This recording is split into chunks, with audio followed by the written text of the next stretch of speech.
Hello friends, I am Harish Demla from accurate fortune astrology. इस video में हम आपको बताएंगे कि कर्क लगन में राहु देव अगर पंचम भाव में आ जाएं तो हमें किस तरह के फल देंगे। आइए जान लेते हैं कि कैंसर असेंडेंट के राहु अगर फिफ्थ हाउस में प्लेस हो जाएं तो हमें क्या रिजल्ट्स देंगे। इससे पहले कि हम अपनी वीडियो शुरू करें, आपसे एक रिक्वेस्ट है कि अगर आप हमारा चैनल देखते हैं, उसे लाइक करते हैं, तो आप हमें सब्सक्राइब भी ज़रूर करिए और हमारी वीडियो पे लाइक बटन को भी प्रेस ज़रूर कीजिए। इससे हमें एक मोटिवेशन मिलेगी और हम रेगुलरली और कुछ वीडियोस पे काम करेंगे। देखिए दोस्तों, राहु का पंचम भाव में बैठना हर चार्ट में अलग रिजल्ट्स देगा, क्योंकि ये डिपेंड करेगा कि किस चार्ट में जो डिस्पोजिटर है यानी कि मंगल, वो कहाँ बैठा हुआ है और राहु जिस नक्षत्र में बैठा हुआ है उस नक्षत्र का लॉर्ड कहाँ बैठा हुआ है। सारे के सारे आपके रिजल्ट्स इन्हीं दो चीज़ों पे ही डिपेंड करेंगे। अगर इसके बहुत अच्छे रिजल्ट्स आपने और भी देखने हैं, अगर ये दो पोजीशंस आपकी पॉजिटिव हैं चार्ट में, यानी कि नक्षत्र का लॉर्ड और मंगल दोनों ही वेल प्लेस्ड हैं, तो फिर आप असेंडेंट को भी जरूर देखिए, क्योंकि असेंडेंट ने लेना है बेनिफिट्स, तो असेंडेंट का वेल प्लेस्ड होना भी बहुत जरूरी है। देखिए, अब ये मंगल की राशि है, यहां राहु देव नीच के भी कहा जाता है, नीच के हो जाते हैं, लेकिन सर्वदा देखा गया है कि राहु देव 9 नंबर राशि में ज्यादा नीच के माने जाते हैं, या 3 नंबर राशि में केतु देव ज्यादा नीच के माने जाते हैं। तो यहां पर ये 8 नंबर राशि 8वें घर की है। 8वां घर फुल ऑफ ऑब्स्टेकल्स है, फुल ऑफ डिफिकल्टीज है, लेकिन बहुत पावरफुल हाउस है। This is a power house. यहां हम देखते हैं एक बड़ी ट्रांसफॉर्मेशन का योग भी यही घर बनाता है, और हमारी लाइफ जीरो से हीरो अगर हम बनते हैं लाइफ में, तो इस घर का कहीं ना कहीं कनेक्शन रहता है। बहुत ही पावरफुल पर्सनैलिटीज के चार्ट में भी हमने देखा है कि 8th हाउस का बहुत बड़ा रोल रहता है इंसान की लाइफ को बदलने में। वो बदलाव नेगेटिव भी हो सकता है, पॉजिटिव भी हो सकता है, it all depends on your chart. अब यहां पर अगर राहु देव पंचम भाव में इस तरीके से बैठे हुए हैं कि नक्षत्र का लॉर्ड वेल प्लेस्ड है और मंगल वेल प्लेस्ड है, तो यहां अच्छे ही रिजल्ट्स मिलेंगे। अच्छे रिजल्ट्स क्या मिलेंगे, इसके लिए हम जान लेते हैं कि पंचम भाव क्या कहता है। पंचम भाव जो है वो पूर्व पुण्य भाव है, मतलब पिछले जन्मों के अच्छे कर्मों के फल लेने का भाव है। राहु एक मैलेफिक एनर्जी है, सबको पता ही है। अगर यहां मंगल देव एफ्लिक्ट हो गए या कहीं बहुत खराब बैठ गए, तो यहां पितृदोष लग जाएगा और इंसान को बहुत कष्ट भोगने पड़ेंगे। और अगर मंगल कहीं एग्जॉल्ट हो गए, 10 नंबर राशि में बैठ गए, तो ये इतनी पावरफुल पोजीशन हो जाएगी कि ये राहु आपको बहुत ही पावरफुल पोजीशन में भी नौकरी में या बिजनेस में या पॉलिटिक्स में ले जा सकता है।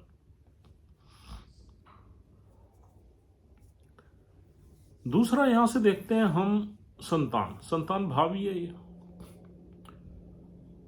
संतान में राहु ज्यादा ब्लेस नहीं करता। अगर मंगल वीक हुआ तो एबॉर्शन वगैरह का चांस बनेगा और संतान में डिले वगैरह का योग बनेगा। अगर मंगल पे शनि जैसे प्लैनेट्स का भी प्रभाव आ गया या एस्पेक्ट आ गया, तो संतान काफी डिले हो सकती है और थोड़ी रुकावट भी हो सकती है।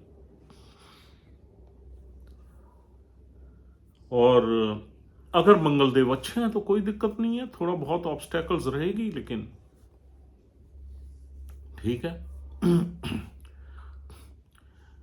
तीसरा जो करेक्टरिस्टिक है वो है एजुकेशन की। ये भाव हमारी ग्रेजुएशन की एजुकेशन दिखाता है। यहां पर एजुकेशन में आदमी थोड़ा भ्रमित रहता है, कभी कभी गलत सब्जेक्ट्स का चयन कर लेता है या कभी कभी ऑब्स्टेकल्स फेस करता है। लेकिन फिर वही बात है कि अगर नक्षत्र का लॉर्ड और मंगल वेल प्लेस्ड हैं तो यहां कुछ घबराने की जरूरत नहीं है, आपकी एजुकेशन थ्रू जाएगी। और ये हमारी बुद्धि का भी भाव है। यहां पर राहु देव आपको भौतिक क्षात्र बना देंगे, एक्स्ट्रा इंटेलिजेंट बना देंगे, तेज बना देंगे, डिप्लोमेटिक बना देंगे, श्रूड बना देंगे। और अगर राहु ये ज्येष्ठा नक्षत्र में आ गए, जो यहां पर मिलता है बुध का नक्षत्र, तो आपकी बुद्धि बहुत ही तेज होगी और आप किसी बुध से रिलेटेड कार्य में बहुत बड़ी सफलता भी हासिल कर सकते हैं। अब बुध से तो बहुत प्रोफेशन निकलते हैं, आप जानते ही हैं सब। जितनी भी लेटेस्ट टेक्नोलॉजीज हैं, जितने भी लेटेस्ट काम हैं, आईटी है, सॉफ्टवेयर है, इंजीनियरिंग है, कंप्यूटर साइंस है, बिजनेस एनालिटिक्स है, या पुराने टाइम में अकाउंट्स मैनेजमेंट है, या फिर ट्रेड एंड बिजनेस कॉमर्स है, ये सब बुध के परव्यू में आता है। तो राहु अगर बुध के नक्षत्र में यहां बैठ गए तो आपको बहुत इंटेलिजेंट बना देंगे।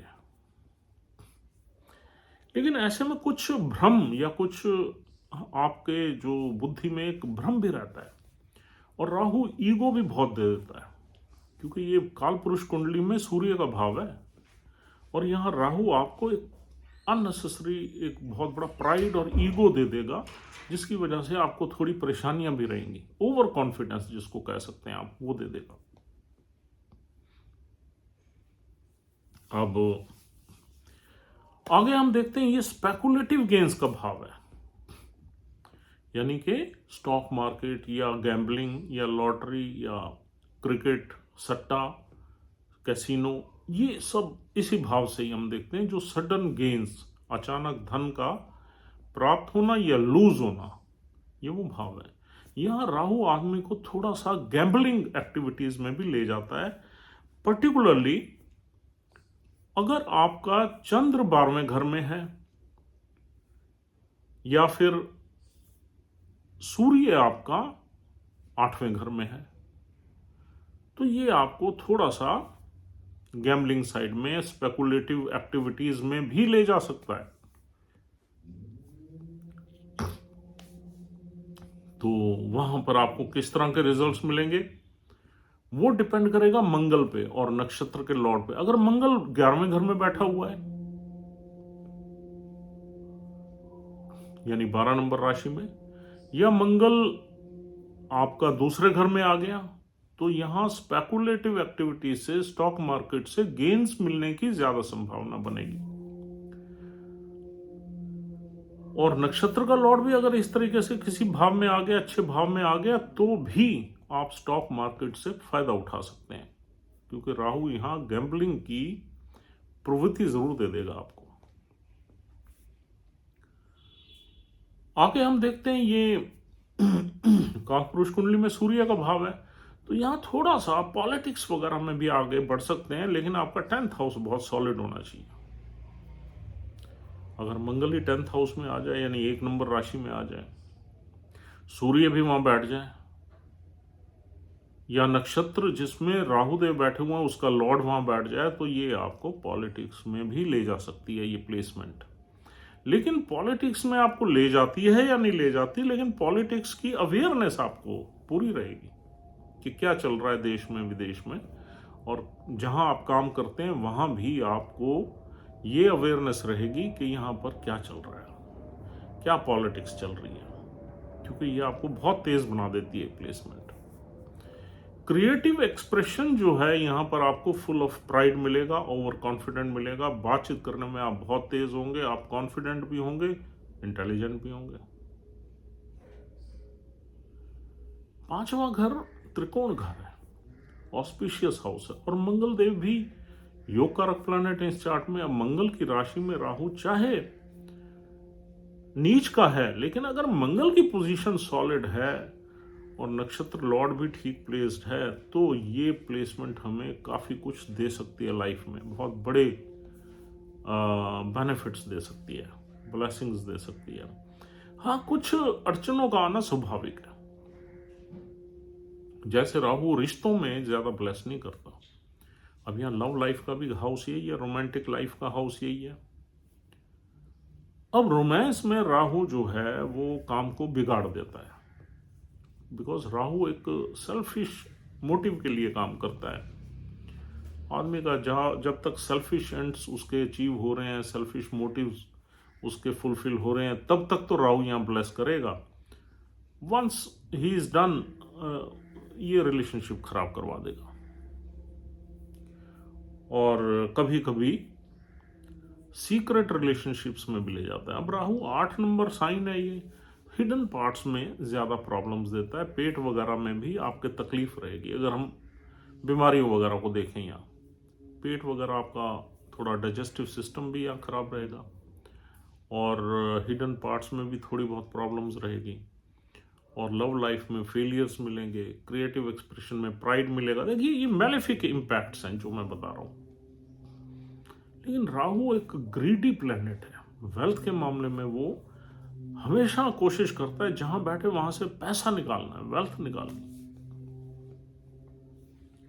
तो यहां पर बैठा हुआ राहु आपको अनसर्टेन गेन्स दे सकता है, उसमें कंडीशंस आपको हमने पहले ही बता दी हैं।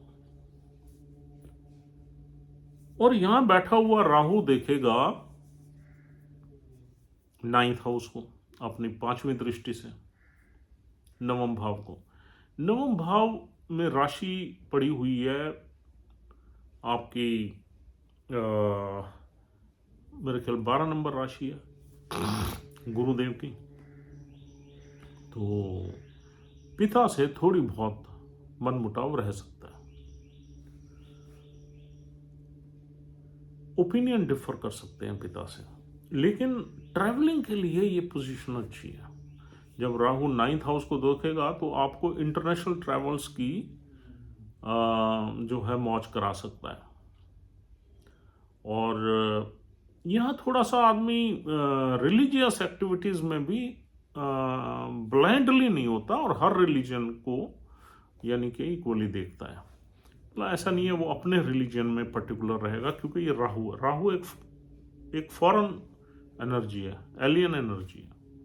तो उससे क्या है, राहु दूसरे रिलीजन को भी मानता है। तो यहाँ पर प्योरली अपने रिलीजन को आप बहुत ज़्यादा नहीं मानोगे। You will believe in all the religions और सम ऑफ द रिलीजियंस।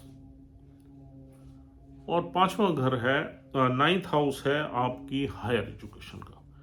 यहां देखो, राहु अगर यहां पर राहु की डिग्निटी अच्छी है और यहां पर मंगल की अच्छी प्लेसमेंट है तो आपको ये हायर एजुकेशन भी दिलवा सकता है। लेकिन 9th हाउस का प्लैनेट भी देखना उसमें जरूरी है कि कहां बैठा हुआ है, कहीं वो तो एफ्लिक्टेड है। अगर वो एफ्लिक्टेड है, राहु की दृष्टि आपको खराब फल देगी। दूसरा, राहु देखेगा 11th हाउस को। 11th हाउस में 2 नंबर राशि है जो राहु के गुरु की, शुक्र की राशि है। तो यहां पर कोई दिक्कत नहीं है। राहु वो ट्राई इट्स मैक्सिमम कि आपको बेनिफिट्स दिलवाए, गेंस दिलवाए। आपका नेटवर्क सर्कल जो होगा उसमें आप फायदे उठाओगे, उसमें आप थोड़े सेल्फिश हो जाओगे और अपने नेटवर्क सर्कल को यूज करके आप अपने सेल्फिश मोटिव्स जो है अचीव करोगे।